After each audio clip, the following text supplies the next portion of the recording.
Okay, so today we're going to continue with a 3.7 potential divider, 3.8, sorry, 3.8 potential divider. So a potential divider, what does it mean by potential divider? Actually, we use it to produce a partial control, okay, the output voltage. So depending on what is the voltage that you want, you can play with the resistance, okay, R1 and R2 that is being connected in series. So now let's look at these two diagrams. Okay, the first diagram, now you have two resistors. The first one is R1, the second one is R2. When it comes to the second diagram, we replace the resistor with the wire with resistance. So again, the first one is the wire with resistance L1, okay, the length L1. The second one, it has a length L2 and it also comes with resistance. Now, usually we will assume the wire used in the circuit is with zero resistance, okay, if with no resistance, negligible resistance. But when it comes to this case, okay, we are using the wire with resistance. We purposely use the wire with a non-negligible, with a significant resistance, all right? So we have two different diagrams right here, but basically they are very similar. The only difference is that the first diagram you use resistor instead of wire. Okay, the second diagram, you just replace the resistor with wire with same resistance. Okay, so this wire L1, it comes with the same resistance R1.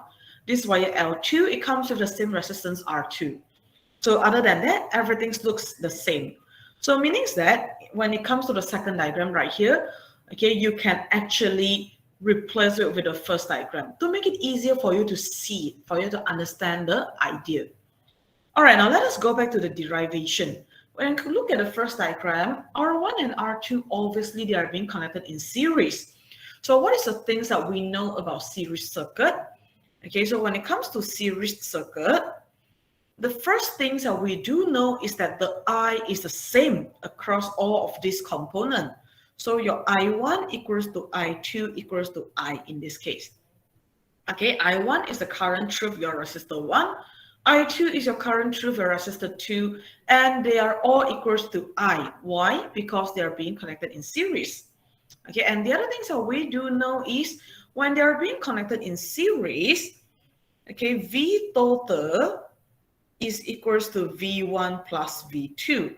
And also R total is equals to R1 plus R2. That is the information that we do know, okay, according to a series circuit.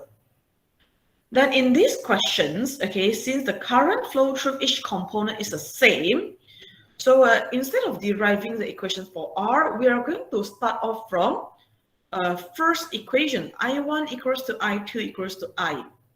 Okay, because now we want to derive an equation for potential divider, we want to check the voltage across every single component. And in this case, the characteristic, the things that we do know is the current flowing through R1 and R2, they are equal to each other, right? So how are we going to derive these equations then? Well, since we know I1 equals to I2 equals to I, okay, and V equals to IR, if you rearrange the equations, I equals to V over R, right? That is the things that we do know right now. So what are we going to do? We are going to plug in this equation into the first relationship, okay, in this first relationship. So let us start from R1 and V1. R1 and V1, okay, R1 and V1, the current flowing through it is I equals to V1 over R1. Okay, that is the things that we know right now. And if you look at second resistor, okay, if you look at the second resistor, what we do know about second resistor, the current flowing through second resistor, once again, it is V equals to, I equals to V2 over R2, okay? I equals to V2 over R2, the current flowing through the second resistor. So when you combine these two equations, okay, when you combine these two equations, the information that you obtain is that V1 over R1 is also equals to V2 over R2. The ratio of V to R across the first components and the second component, they are equal to each other. Okay, now you're looking at the ratio. And other than that, we have one more component in our circuit, actually. Okay, actually we have one more component, which is V right here.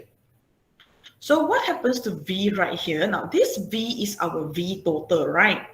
So if you're looking at V total, the current flowing through V total, it is over R total, okay, R total, in which it also means that V over plus R2.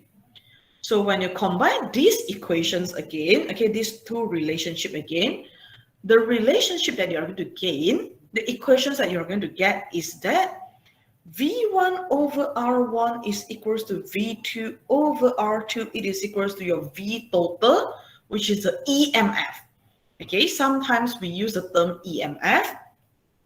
So it is equals to EMF or your V total over R1 plus R2. So that is the relationship that we get. If you rearrange these equations, you will then be able to determine the values of V1 and V2. That is how we manipulate the output voltage. We can change the values of R by changing the values of V. Okay, we can change the values of R by changing the values of V by manipulating the values of R in our circuit. So if you look at these orange color equations, now if you rearrange it, you will then obtain V1 equals to, okay, equals to what? V1 equals to V, okay, now I don't want to write V here, I want to write R1 here, R1 over R total, which is your R1 plus R2, the ratio, times with the V total, okay, or your EMF. And then your V2 is equals to, okay, V2 is equals to R2 over R1 plus R2 times V total, which shows you that V1 and V2, they are depending on R1 and R2. Okay, that's why when it comes to potential divider, the actual purpose is actually you want to manipulate the output voltage by, okay, by changing or through the resistor being connected in series. So you control R1, R2, and then you can manipulate V1 and V2 that you want. You can control, you can change the output voltage you want, right? So that is the equations in the potential divider. Okay, so potential divider, V1, V2, you have these two equations. And to make it easier, okay, to make it easier, I would encourage you all to stick to the equations given right here. Okay, the key idea right here. Actually, we are just playing with the ratio.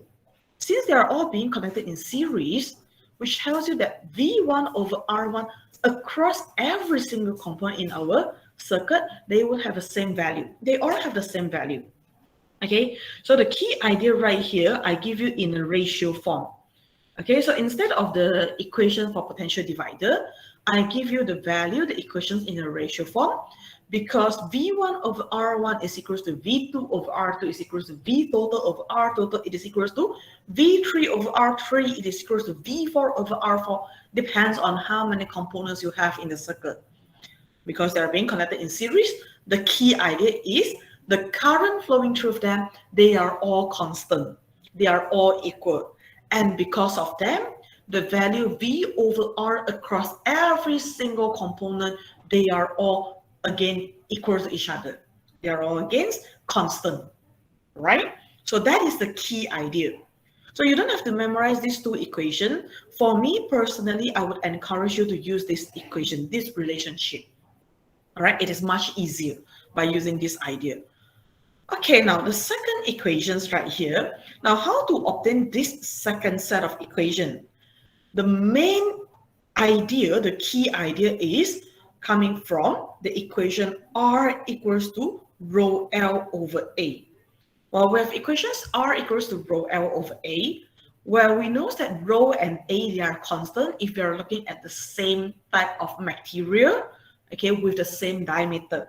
Well, and usually that is what happens in our circuit. Okay, it is quite, I would say, not logic. Okay, not logic if you connect two wire with a different cross-sectional area together. Okay, so most of the time, or quite often, or well, you can say, we always connect the cable with same material together. Okay, quite rare. Okay, it is quite rare to connect different material together when it comes to potential divider, okay, or potentiometer. So you have a one wire, okay, where we have a same, let's say we have the same material, they are made up of same material and same cross-sectional area. So meaning that rho and A, they are equal. So in this case, what we can say about this equation is that R is proportional to rho. Sorry, not rho, L. Okay, R is proportional to L. Meaning that R changes with L. If L increase, R increase. Okay, in that sense, we can actually say that when you change L, you are changing R, right? So when R changes, V also changes. Okay, which tells you that based on this relationship and also based on the relationship R is proportional to V, we can come to the conclusion that V is also proportional to L. All right, V is also proportional to L. Therefore, you can modify this equation by replacing R with L because of these two relationship. R is proportional to L and R is also proportional to V. When you combine them together, V is proportional to L. Therefore, the ratio of V over L is also equals to the ratio of V over L2. It is also equals to V total over L total. Okay, you are playing with ratio. Why? Because they are relationship, because they are directly proportional to each other. Okay, now if you don't want to use a proportional relationship, you can actually substitute this equation, okay, R equals to rho L, into your potential divider equation, and then you simplify it, and eventually you will obtain V1 over L1 equals to V2 over L2 equals to V total over L total as well. Okay, eventually you obtain these equations as well. So the idea is the same. Okay, kamu masukkan equations ke sini, kamu simplifykan dia, dan kamu akan dapat equations ini juga. Kalau Anda tak biasa dengan guna kaedah relationship. Okay, kalau kamu tak biasa dengan kaedah relationship, dan Anda actually boleh substitute dia masuk ke equations V over R, and then dari sini Anda dapat equations V over L. So kenapa boleh dapat V over L? Sebab kita punya rho and A adalah constant. So that you can cancel it out. Once you cancel it out, this is the equations that you will get. Okay, this is the equations that you will get. So that is the idea in potential divider. You are playing with ratio, you are manipulating resistance to obtain different V, different output voltage. All right. So now I give you 2 minutes to tidy up the idea, to write it down, the things that you think you need to record, you need to write it down, you need to jot it down. Okay, so 2 minutes for you to write it down, then we will proceed to the question. Okay, we'll try a questions. So make sure you understand the idea of changing L and R to obtain different V, because you're going to use that concept in a flowing subtopic potentiometer. Without understanding the idea in potential divider, it would be very hard for you to solve the question in potentiometer, right? So 2 minutes for you to write it down, for you to understand it, for you to go through it again. If you have any questions, you may ask. Okay, so make sure you understand the concept, especially the one with L, because that is what we are going to use in the flowing subtopic.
All right. So now let us go through the questions. Okay, questions in a potential divider first before we proceed to the next subtopic.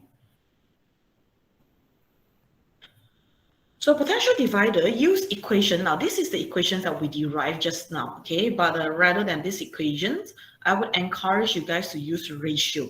Because for me, personally, I think ratio type is easier for you to apply, for you to understand.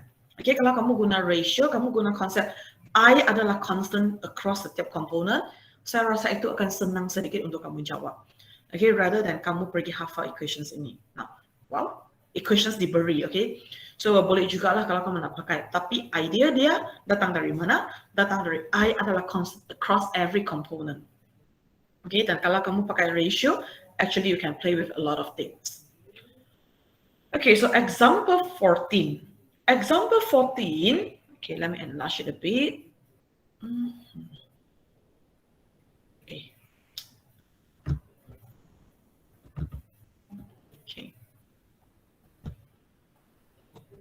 Example 14, now you have a 12-volt battery power supply, which is an EMF. I like to call it EMF. And then this is your R1, this is your R2. So you see you have output voltage right here. So you're manipulating the values of resistance in order to obtain the output voltage that you want. Now, usually this is the voltage that we use. This is the setup that we use in our automatical device. Okay, for example, I would say the sensor in our fridge. Okay, so they can change the current, the voltage across it based on the temperature it detects in the fridge. So for the circuit in the figure above, calculate the output voltage. So you want to calculate the V output right here. So how are we going to do? So this, well, you can treat it as a V2 lah. Okay, you can treat it as a V2. So V2 and R2, what are you going to do? If you use a ratio, then basically it's V output over your R2 equals to, now since we don't have V1, okay, we don't have V1, but what we do have is a EMF, which is V total. So V total over R total. Okay, V total over R total, which is then equals to, equals to what? Equals to 12 volt over 8,000 plus 4,000. Okay, equals to 8,000 plus 4,000. So here we have V output is then equals to 12 volt over 12,000 times R2. R2 is 4,000. Okay, so which is then equals to 4 volt. Okay, 4 volt. That is the value, that is the answer in questions 8. Okay, that is the answer in questions 8. So it's very simple, very easy. Okay, very simple, very easy. If you understand what happens in a series circuit. Okay, so if you understand what happens in a series circuit, then basically you understand the concept in potential divider. Okay, potential divider actually uses the concept I is constant across every single component. From there, it tells you that you can manipulate the output voltage by manipulating R. Okay, so the second one, if the voltmeter of a resistance 4,000 ohm is connected across the output voltage, determines the reading of voltmeter right now. So what happens right here, you're still having a same circuit. Okay, 12 volt right here. And then this is your 8,000 ohm. And right here is your 4,000 ohm resistor. Okay, 4,000 ohm resistor. What happened right here? It tells you you connect a voltmeter with resistance. Now this voltmeter is coming with a resistance 4,000 ohm as well. Okay, meaning that the readings that the voltmeter will detect right now, okay, is the sum of these two voltage potential difference. Okay, sum of these two voltage. Meaning that what you are going to do, the first step, you should calculate a new R across these 2 points. Okay, you need a new R across these 2 points right now. Why? Because now you have two resistors that are being connected in parallel. So we are still having R1 right here. This is still our R2, but what is the difference right now is now it comes with an R3. Okay, so instead of R1 and R2, now you're adding an R3 right here. So you need to calculate R23 first. So R23, okay, now they are being connected in parallel. So 1 over R23 is equal to 1 over R2 plus 1 over R3. So if you calculate everything correctly, R23 is actually equal to 2000 ohm. So after you calculate it, after you simplified it, the new circuit, it looks like this. This is still 12 volt. This is still 8000 ohm. Okay, but what we have right now, instead of 4000, here is 2000 ohm. Okay, 2000 ohm. So the new output voltage across this R23 is, okay, is V output over 2000 right now equals to 12 over 8000 plus 4000 plus 2000, sorry. Okay, plus 2000. So plus 2000. So V output, the new output voltage is now equals to 2.4 volt. So you see, by changing the value of a resistor, you can now having a different output voltage across the same point. Okay, across the same green color point right here. So you have a different output voltage right now by changing the values of resistance. All right. So I give you 2 minutes to write down the answer. Then we will proceed to potentiometer. Okay, 2 minit bagi Anda catat jawapan. Kalau Anda ada apa-apa tak faham, Anda boleh tanya.